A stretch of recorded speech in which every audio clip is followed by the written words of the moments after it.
everyone, welcome back to Nintendo News Daily. I'm your host, Jake Randall, and first things first, let's acknowledge the Nintendo Direct that's supposed to be happening on Monday one more time.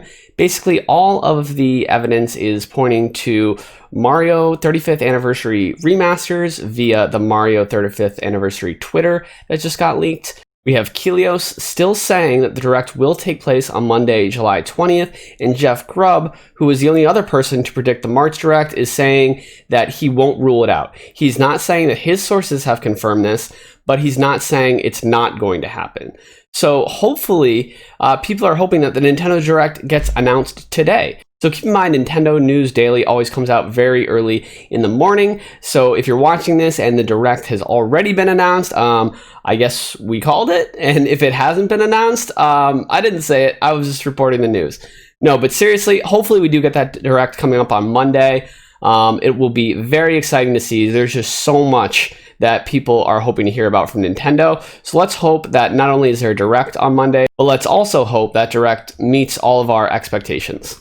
One of the things people are hoping for in the Direct is that the next fighter in the Fighter Pass for Smash Ultimate will be announced. Something really neat that just happened is someone modded the streamer Ninja into Smash Ultimate as a playable fighter. So it's literally Ninja with his blue hair, his yellow headband, it's a good look by the way, in Smash Ultimate, actually fully playable. Obviously there's no way to get this in your game, it's through mods, but it's really interesting to see someone doing that in the Smash community. No word yet on what Ninja thinks about it. I'm not sure if he will acknowledge it or not. Nintendo definitely won't because they are not a fan of mods in their games, but still just a fun, interesting thing that happened in the community. Next up, this actually might be the most exciting piece of news for me personally today, and that is a new F-Zero Twitter registration has been linked to Nintendo. So we haven't gotten a new game in the F-Zero series, which is Captain Falcon from Smash Brothers, for those of you who may be too young to have played an F-Zero game.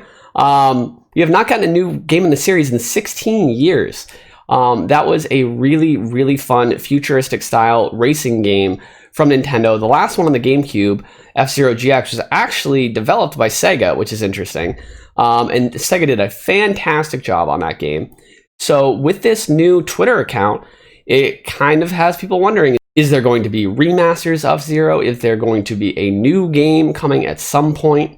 Just like the Mario 35th Anniversary Twitter, this F-Zero Twitter is using that same domain name that looks like nintendo.co.jp. Of course, it is all starred out, so we can't tell if that's exactly what it is, but it kind of seems to fit the mold. What's important to note is that both this Twitter and the Mario Twitter were both created back in March, so it's not like these just were created, overnight in anticipation of this supposed Direct. These have been around for a while. People are just finding them now. So hopefully we'll be getting a new announcement in the F-Zero franchise for Monday during the Direct.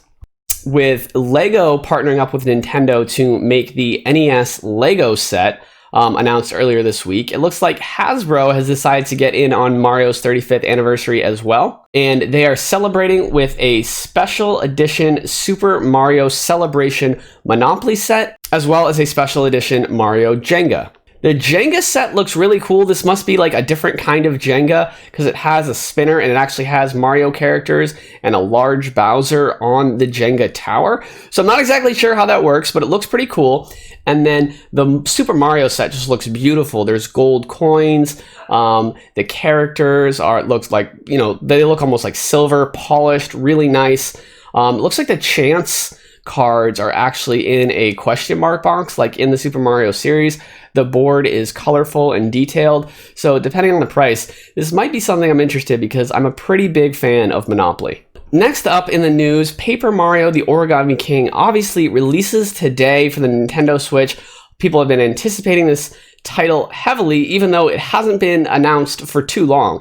It was announced 2 months ago, and now it's finally here. This is a game I will be live streaming on my channel, so make sure you're subscribed for that. However, somewhat of a controversial interview just came out with the development team for Paper Mario.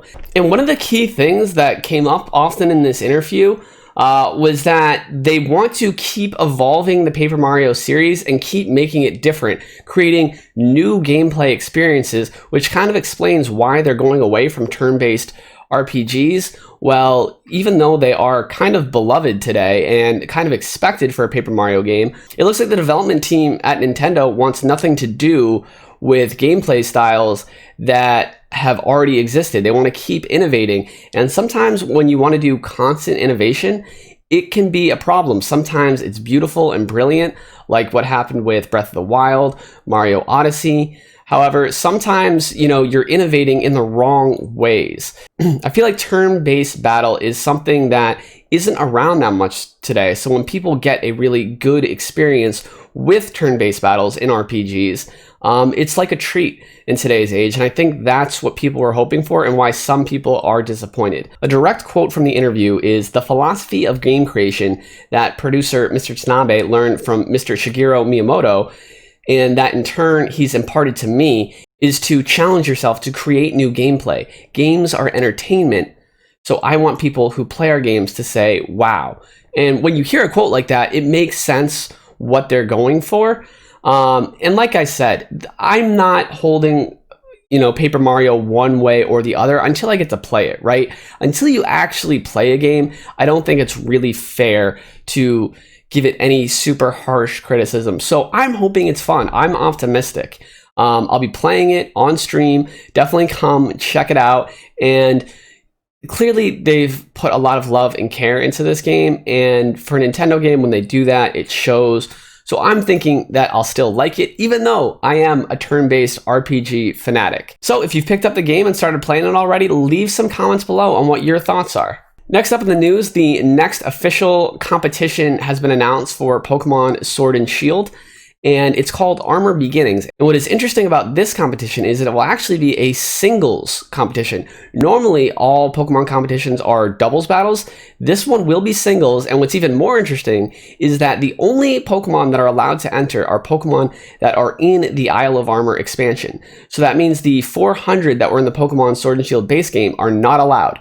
Literally just the 200 in the Isle of Armor decks, or the 210 that are in the Isle of Armor decks, are allowed to enter this tournament. It is a singles tournament. You can register anytime now up to Thursday, July 23rd, and the competition will be 2 days long, starting Friday, July 24th. You know that I will definitely be streaming some of my matches in that tournament. And then next up, this was kind of a smaller piece of news, but it looked really intriguing to me, so I wanted to share it with everyone, and that is a brand new Switch game that just got announced. Italian developer 3D Clouds has just announced its latest and quote-unquote most ambitious project ever, King of Seas. And this kind of looks a lot like Sea of Thieves for the Xbox and PC. However, I'm hoping that it's a little more complete than that game was at launch. It's also very exciting that it's coming to a Nintendo platform. It will be coming to PS4, Xbox, and Steam as well. But if you're looking at the imagery here, it looks very fun. Of course, Nintendo Switch now has Assassin's Creed 4 Black Flag, which is probably the best pirate game ever made. But for another pirate action RPG to be coming to the system, it's really exciting. So I thought I'd share that with everyone. Let me know in the comments what you think about this game. And then to round out the news, this weekend there is going to be a competition in Splatoon 2, a Splatoon 2 Turf War, and that will actually be starting tomorrow, July 18th.